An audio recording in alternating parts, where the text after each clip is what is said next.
पहला क्लास में हम लोग देखे थे, क्या देखे थे पहला क्लास में, क्या क्या देखे थे पहला क्लास में? मेन हम लोगों का था कि कटौती, जिससे हमको मीडियम क्लास को फायदा हुआ था। आज देखेंगे रिसिप्ट। रिसिप्ट मतलब प्राप्तियां, ठीक है, और एक्सपेंडिचर मतलब व्यय। रिसिप्ट और व्यय मतलब प्राप्तियां और व्यय क्या होता है? प्राप्ति मतलब पैसा कहाँ से आएगा और व्यय मतलब पैसा कहाँ जाएगा। ये चीज़ पता है थोड़ा बहुत। अब हम लोग इसके अंदर ये लिखना है ना, हम लिखवाएंगे टोटल रिसिप्ट, टोटल एक्सपेंडिचर, कुल प्राप्तियां और कुल व्यय। इसको ऐसे ग्राफ बना के लिखो। देखो मेरे पास कुल प्राप्तियां का जो दिया गया है कितना है, 34.96 लाख करोड़, और खर्च कितना होना है 50.65 लाख करोड़। मतलब आएगा लगभग 35 लाख करोड़ और जाएगा कितना 50.5 लाख या 50 लाख, बोलो 50 लाख करोड़। तो बीच का जो अंतर है कितना है, लगभग 15 लाख करोड़ का। ये डिफरेंस है कि नहीं? और इस डिफरेंस को क्या बोलते हैं? राजकोषीय घाटा। जो कुल प्राप्ति और कुल व्यय में अंतर होता है इसको बोलते हैं राजकोषीय घाटा। एक लाइन लिखो, ये इंपॉर्टेंट पॉइंट है, एग्जाम में पूछता है। सरकार के कुल राजस्व और कुल व्यय के बीच के अंतर को, सरकार के कुल राजस्व और कुल व्यय के बीच के अंतर को राजकोषीय घाटा कहते हैं। अब टाइटल लिखना है कुल प्राप्तियां। टाइटल लिखना है कुल प्राप्तियां। केंद्रीय बजट 2025-26 में, केंद्रीय बजट 2025-26 में कुल प्राप्तियों का अनुमान, कुल प्राप्तियों का अनुमान 34.96 लाख करोड़ रखा गया है। केंद्रीय बजट 2025-26 में कुल प्राप्तियों का अनुमान 34.96 लाख करोड़ रखा गया है। यह आंकड़ा सरकार द्वारा विभिन्न स्रोतों से प्राप्त होने वाली राशि का अनुमान है। यह आंकड़ा सरकार द्वारा विभिन्न स्रोतों से प्राप्त होने वाली राशि का अनुमान है। ये भी दो तरह का हो जाता है जो कुल प्राप्तियां है। एक होता है टैक्स रिसिप्ट, ठीक है, उदाहरण लिखाने से पहले बता दे रहे हैं, और एक होता है नन टैक्स रिसिप्ट। बता रहे हैं क्या, हिंदी भी लिख लेना। टैक्स रिसिप्ट क्या है, नन टैक्स रिसिप्ट क्या है? टैक्स मतलब क्या है, कर प्राप्तियां। इस तरह से चार्ट में लिखो आगे करके, कर प्राप्तियां टैक्स रिसिप्ट, और नन टैक्स रिसिप्ट कर भिन्न प्राप्तियां। मतलब कर से अलग जो पैसा आएगा वो कहां से आएगा।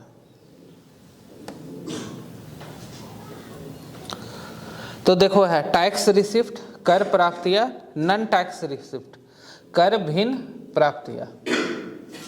मतलब वैसा पैसा जो कर से आ रहा है और वैसा पैसा जो कर के अलावा आ रहा है, वो दोनों को मिला के होता है कुल प्राप्तियां, ठीक है।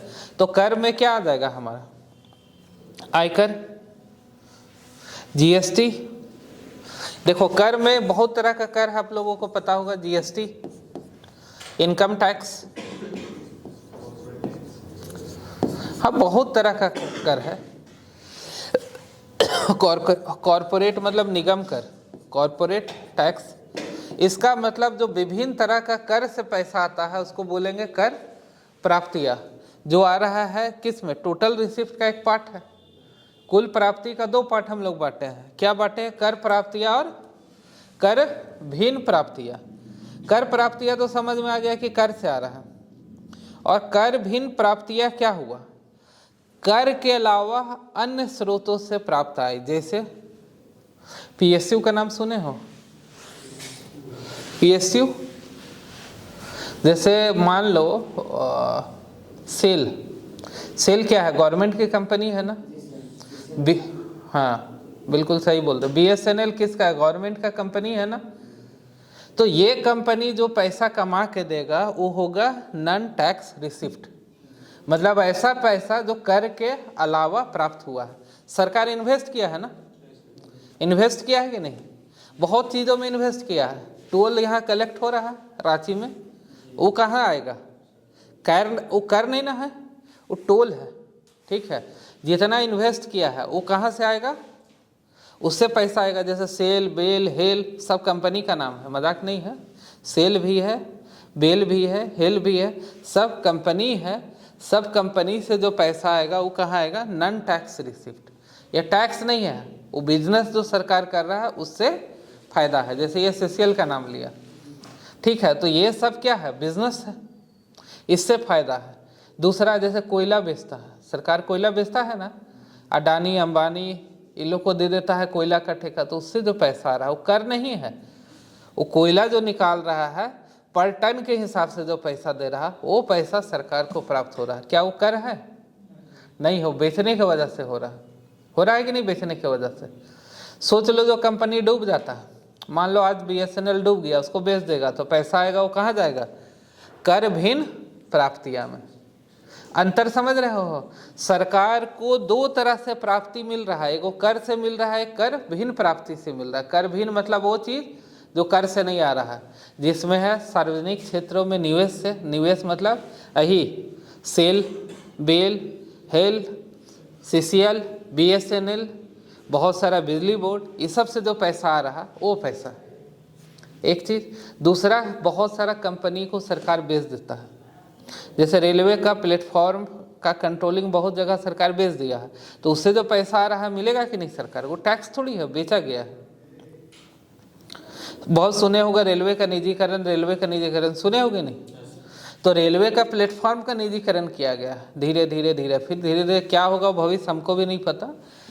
लेकिन यह है कि वो जो पैसा आ रहा है वो टैक्स नहीं है, वो पैसा क्या है, इन्वेस्टमेंट से है या बेचा गया है उससे है। तो इसमें लिखना है, इसमें तो लिख दिया सरकार को सभी तरह से कर से प्राप्त राशियां, किसमें आएगा, कर प्राप्तियां में। एक लाइन लिख लो, सरकार को विभिन्न करों के रूप में प्राप्त हुई राशियां, सरकार को विभिन्न करों के रूप में प्राप्त हुई राशियां, जैसे GST, निगम कर, सीमा शुल्क आदि, मतलब जितना भी तरह का टैक्स होगा वो क्या आएगा, कर प्राप्तियां में। उसके बाद लिखना कर भिन्न प्राप्तियां, सरकार के वे प्राप्तियां जो कर के अलावा अन्य स्रोतों से प्राप्त होती हैं। सरकार की वे प्राप्तियां जो कर के अलावा अन्य स्रोतों से प्राप्त होती है, जो कर के अलावा अन्य स्रोतों से प्राप्त होती है।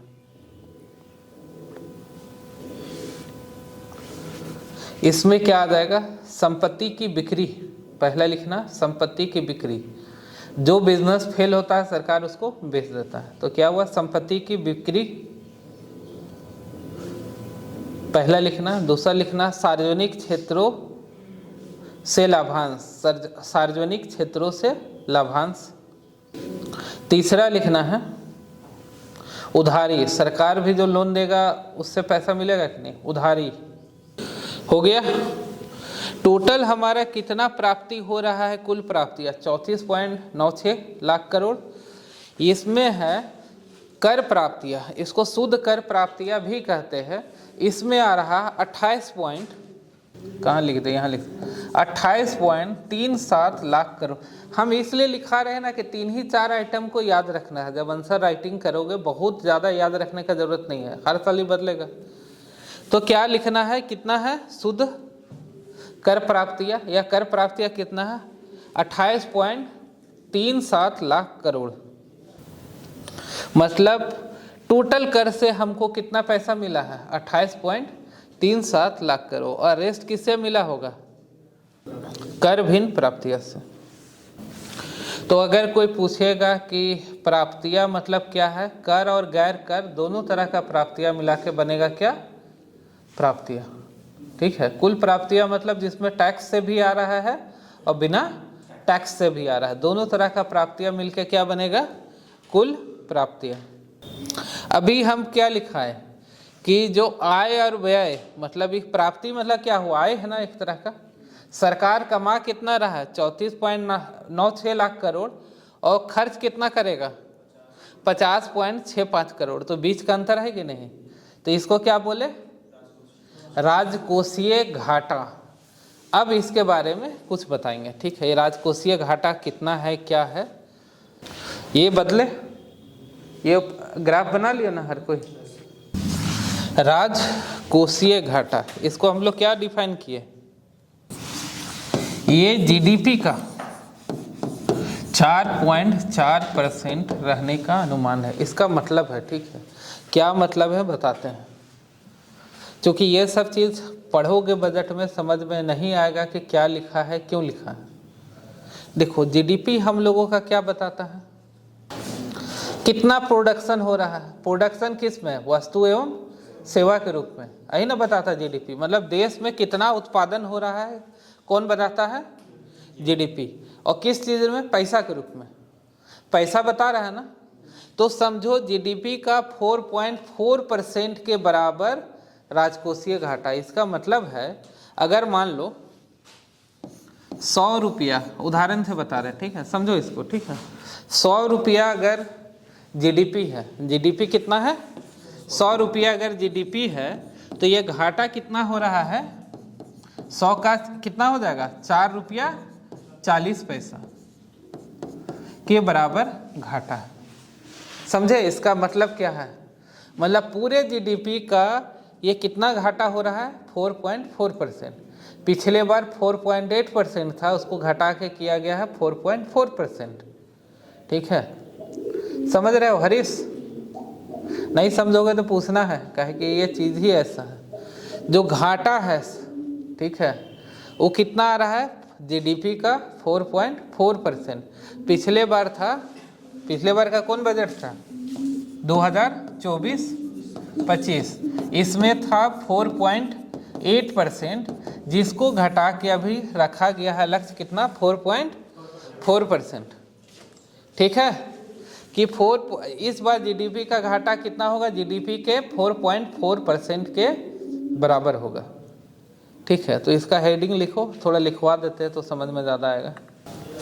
राजकोषीय घाटा जीडीपी का 4.4% होने का मतलब, ये टाइटल लिखना, राजकोषीय घाटा जीडीपी का 4.4% होने का मतलब, राजकोषीय घाटा जीडीपी का 4.4% होने का मतलब लिखना इसके अंदर।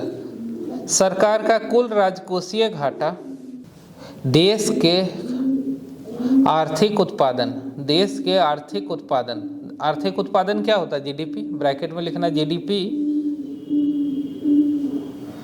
सरकार का कुल राजकोषीय घाटा देश के कुल आर्थिक उत्पादन, ब्रैकेट में लिखना जीडीपी के 4.4% के बराबर है।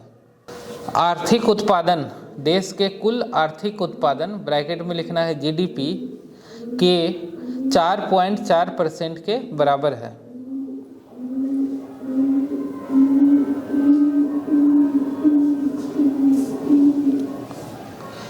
इसे हम लोग लिखना, उदाहरण लिखो, उदाहरण लिखो। यदि देश का जीडीपी 100 रुपया है, यदि देश का जीडीपी 100 रुपया है, तो राजकोषीय घाटा 4 रुपया 40 पैसा होगा। यदि देश का जीडीपी 100 रुपया है, तो राजकोषीय घाटा 4 रुपया 40 पैसा होगा। अच्छा, एक चीज़ ध्यान दिए हो कि जो हमारा ये है, यहाँ पे ध्यान दो, दोनों में अंतर है ना, लेकिन पैसा आएगा तभी ना उतना खर्च करेंगे। मेरा पॉकेट में रहेगा 100 रुपया और हम 500 रुपया कहाँ से खर्चा करेंगे, तो हमको 400 रुपया इंतजाम करना पड़ेगा कि नहीं। यहाँ पे क्या है, अगर इसको रुपया सोचो, लाख करोड़ छोड़ दो, 34 रुपया पॉकेट में है, अब बोल रहे हैं मेरा खर्चा है 50 रुपया, तो 16 रुपया कहाँ से आएगा?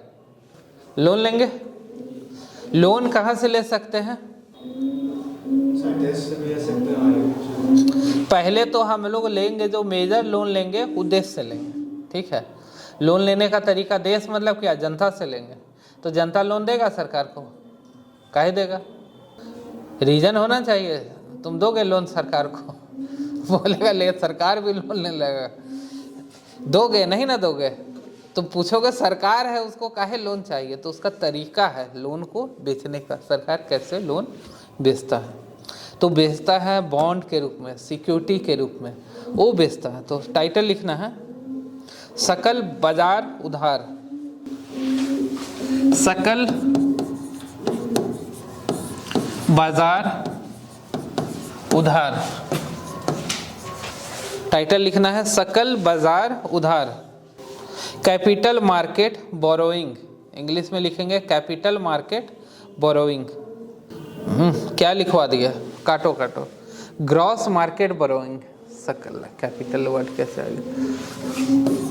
ग्रॉस मार्केट बोरोइंग, ठीक है। क्या है? सकल बाजार उधार, ग्रॉस मार्केट बोरोइंग। इसमें देखो सरकार लोन ले रहा है जनता से कितना, 14.82 लाख करोड़। टोटल अंतर देखो कैलकुलेटर से करके कितना होता है, ज़्यादा होगा इससे, एक आध लाख करोड़ ज़्यादा होगा। देखो तो कितना है, कितना है, जल्दी देखो, इतना टाइम नहीं है, फटाफट। हम मेरे पास कितना है, 50 पॉइंट कितना आ रहा है, 15.69, लेकिन ये कितना आ रहा है, 14.82 लाख करोड़। बाकी किससे लेगा? इंटरनेशनल लोन होगा, ठीक है। तो पहले जो मेजर लोन है समझ लो 1 ही लाख करोड़ इंटरनेशनल लोन लेगा, क्योंकि उसमें तो दिक्कत ज़्यादा है ना। वो तो हम IMF और वर्ल्ड बैंक में समझते हैं कैसे उसमें होता है। फिलहाल ये समझते हैं कि ये लोन कैसे बाजार से लेगा, बॉन्ड्स के रूप में लेगा।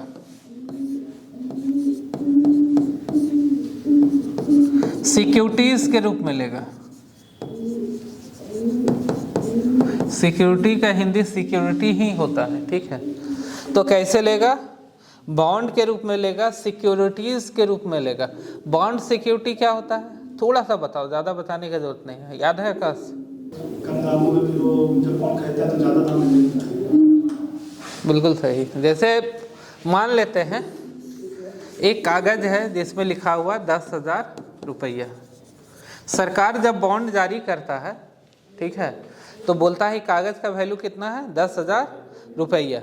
ये हमेशा सरकार डिस्काउंट में बेचता है, बेचेगा 9,000 में। एक उदाहरण बता रहे हैं, ठीक है। 9,000 में बेचेगा और जब सरकार को तुम वापस करोगे तो कितना देगा, 10,000। मतलब सीधा सीधी हमको फायदा भी, परसेंटेज का है खेला नहीं है, सीधा सीधी फायदा पता चल रहा है कि 9,000 में खरीदेंगे तो कितना मिलेगा, 10,000 रुपया। तो फायदा पता है। सरकार इसीलिए बॉन्ड को हमेशा सस्ता में बेचता है और जो जितना इसमें लिखा हुआ रहे उतना ही में वो वापस ले लेता है। तो मान लो 6 महीना के लिए, एक उदाहरण बता रहे हैं कि 6 महीना के लिए सरकार जारी किया एक बॉन्ड। बॉन्ड मतलब क्या, उधारी। तो तुमको फायदा हो, लोगे कि नहीं? बिल्कुल लोगे। इसलिए लोगे क्योंकि जो शेयर है वहाँ पैसा डूबेगा। सरकार डूबेगा क्या? सरकार तो डूबेगा नहीं। तो सरकार नहीं डूबेगा तो पैसा डूबने का चांस कोई है? लगभग नहीं के बराबर, बशर्ते कोई दूसरा देश आके गुलाम ना बना ले, ठीक है। तो सरकार डूबने का चांस लगभग नहीं के बराबर है। तो ऐसा स्थिति में हर हाल में फायदा होगा। तो सरकार इस तरह जनता से पैसा उठाता है। अरे ये सब इतना फेमस है ना कि जैसे आता है मार्केट में जनता धड़धड़ा के खरीद लेता है एक के दिन में, सब साफ। क्यों? क्योंकि फायदा है ना। हमको पता है कि सरकार डूबेगा नहीं, मतलब मेरा 9 का 10 बनेगा, वो तय बात है। क्लियर है? तो ये कहाँ से ले रहा है? बाजार से उधार ले रहा है। कौन? सरकार।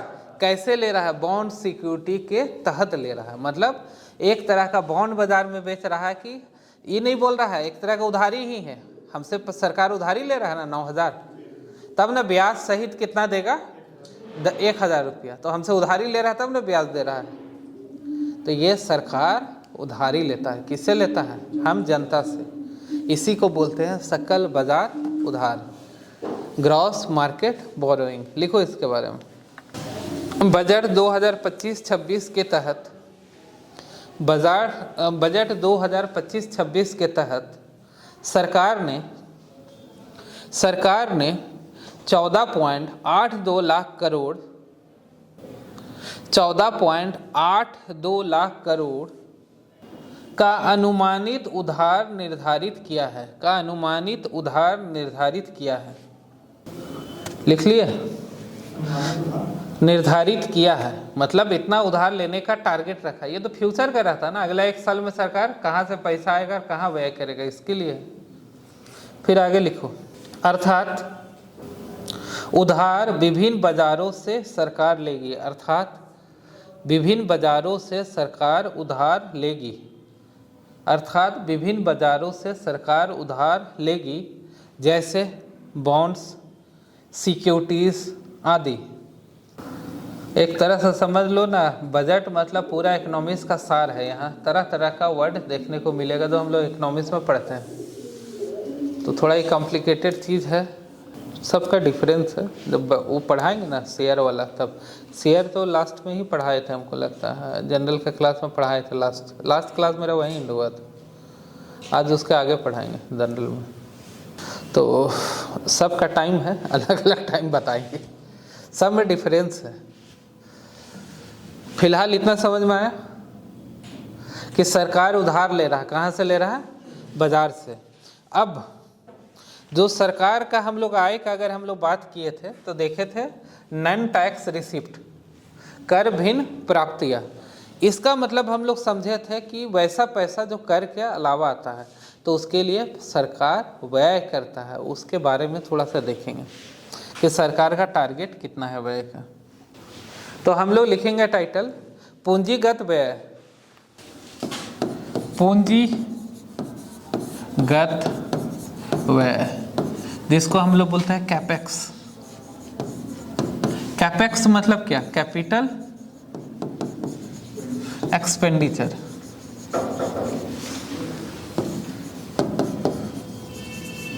इसका मतलब है इसको शॉर्ट में बोला जाता है कैपेक्स, ठीक है, कैपिटल एक्सपेंडिचर, पूंजीगत व्यय। अब देखो, सरकार कुछ खर्च निर्धारित करती है, जैसे रोड का निर्माण, पुल का निर्माण, ठीक है, तरह तरह का परियोजना, कंपनी, फैक्ट्री लागू करने में, तो क्या है? व्यय है, जिससे सरकार को भविष्य में फायदा होगा। टोल वसूलता है ना रोड से, बताए थे कि नहीं? तो इसके अंदर क्या हो जाएगा? जैसे मान लेते हैं सेल का निर्माण, सेल कंपनी है ना, ठीक है, तो इस तरह का कंपनियों का निर्माण, सड़क का निर्माण। अभी तुम लोग देखोगे जितना सड़क बना है, अटल सेतु नाम सुने होंगे, ठीक है, सबसे फास्टेस्ट कौन है? नोएडा का। नोएडा का पता है कि नहीं? नोएडा नाम नहीं सुने हो? अरे दिल्ली, ये यूपी में है लेकिन दिल्ली से सटा हुआ है, ठीक है। तो इंडिया का सबसे अच्छा, सबसे क्वालिटी वाला रोड यही है जहाँ फार्मूला 1 का रेसिंग हुआ है, ठीक है। तो यहाँ पे मान के चलो 150 के कम स्पीड से गाड़ियाँ नहीं चला सकते, उससे आगे स्पीड में चलाना है, चाहे तुम 2 व्हीलर रहो, 4 व्हीलर रहो, कोई व्हीलर रहो। तो नोएडा का जो एक्सप्रेस वे है वो समझ लो इंडिया का सबसे अच्छा है, लेकिन उसका टोल भी अच्छा खासा है। समझे बात को? तुम्हारा समय बचा रहा है तो टोल ले रहा है कि नहीं? अब रांची हजारीबाग बना रोड, 4 लाइन बना ना, समय बचा रहा है कि नहीं? पहले 3.5 घंटा लगता था रांची हजारीबाग आने जाने, अब 1.5-2 घंटा लगता। तो समय बचा रहा है, बदले में क्या ले रहा है? टोल वसूल रहा है ना। तो जैसे कंपनी में निवेश, नया कंपनी का निर्माण करना, सड़क बनाना, ऐसा हर वो चीज़, हॉस्पिटल बनाना, जहाँ से सरकार को क्या है? व्यय तो कर रहा है, लेकिन भविष्य में वहाँ से क्या होगा? आय होगा। सेल खोलेगा तो बिजनेस करेगा कि नहीं? सेल, मान लो कि नया सेल खोल दिया हजारीबाग में, तो उससे क्या होगा? भविष्य में पैसा कमा के देगा कि नहीं? तो इसका मतलब यह है कि एक तरह का इन्वेस्टमेंट है, इसीलिए इसको, यह क्या है, एक तरह का इन्वेस्टमेंट है, निवेश है, जिससे हमको भविष्य में क्या है, लाभ होने का उम्मीद है। ठीक है, तो सरकार इसमें एक हैवी पैसा इन्वेस्ट करता है। तो ये कर रहा है 11.21 लाख करोड़ रुपया इन्वेस्ट कर रहा है। किसमें कर रहा है? कैपेक्स में। देखो कितना हमारा बजट था, लगभग 50 था, लगभग 20% से ज़्यादा किस में कर रहा है? कैपेक्स में कर रहा है। तो बहुत इंपॉर्टेंट जगह है कि नहीं? इसमें निवेश क्यों कर रहा? भविष्य में इससे पैसा आएगा। ठीक है, तो लिखिए इसके बारे में। पूंजीगत व्यय, पूंजीगत व्यय सरकार द्वारा किया गया निवेश है जो भविष्य में लाभकारी हो सकता है। पूंजीगत व्यय सरकार के द्वारा किया गया निवेश है जो भविष्य में लाभकारी हो सकता है। पूंजीगत व्यय सरकार के द्वारा किया गया निवेश है जो भविष्य में लाभकारी हो सकता है। जैसे बुनियादी ढांचे का निर्माण, बुनियादी ढांचा मतलब कुछ भी हो सकता है, कोई कंपनी हो सकता है। बुनियादी ढांचे का निर्माण, सड़क, पुल, बुनियादी ढांचे का निर्माण, सड़क, पुल, नई परियोजना आदि। आगे लिखना है, बजट 2025-26 में, बजट 2025-26 में इसके तहत सरकार ने 11.21 लाख करोड़ का पूंजीगत व्यय निर्धारित किया है,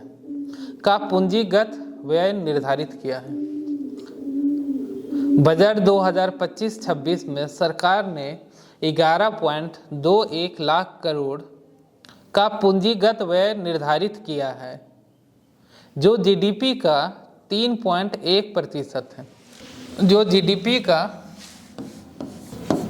3.1% है, जो जीडीपी का 3.1% है।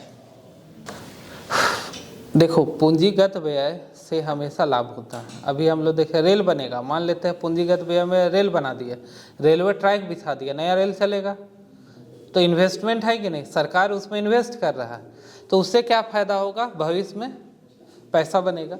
तो व्यय को, कैपेक्स मतलब पूंजीगत व्यय को अच्छा माना जाता है। क्लियर है? ठीक है, अभी तक जितना भी पढ़ा है, कुछ भी सवाल पूछो, हम बहुत ज़्यादा लोड एक दिन में नहीं दे रहे, थोड़ा सा ये वैसा बोरिंग चीज़ है, इसीलिए कोई भी सवाल है पूछो, क्योंकि इसको क्लियर करना ना बहुत ज़्यादा ज़रूरी है। क्लियर नहीं होगा तो दिक्कत होगा। अगले क्लास में ये हम लोगों का रफ डाटा है, अब पैसा कहाँ से आया है अगले क्लास में बताएंगे, और कहाँ कहाँ जाएगा, मतलब किस किस सेक्टर से पैसा कितना कितना आया है और किस किस सेक्टर में कितना कितना जाएगा।